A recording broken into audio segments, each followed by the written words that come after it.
Welcome to the Learning Pines YouTube. We hope this video helps. You start by confirming compatibility. Make sure the adapter explicitly supports Lightning and the function you need, such as audio or data.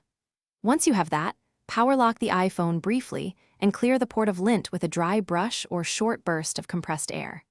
Now align the adapter straight to the Lightning connector and push gently until it seats with a firm click. This prevents bent pins and ensures a proper electrical contact before testing functionality. Once done, verify the adapter is recognized by watching the control center or any accessory app that appears. You may get a permission prompt to allow the device.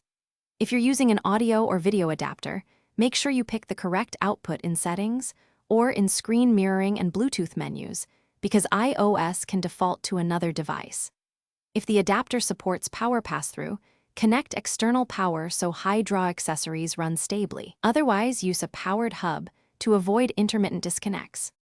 You finish by testing the intended function, play audio, transfer a file, or confirm charging, and watch for stable operation for 30 to 60 seconds.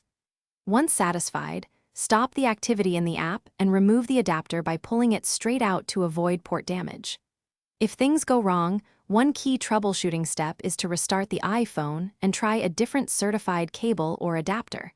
If that doesn't work, update iOS and inspect the adapter. Thanks for watching. Consider subscribing if we helped you.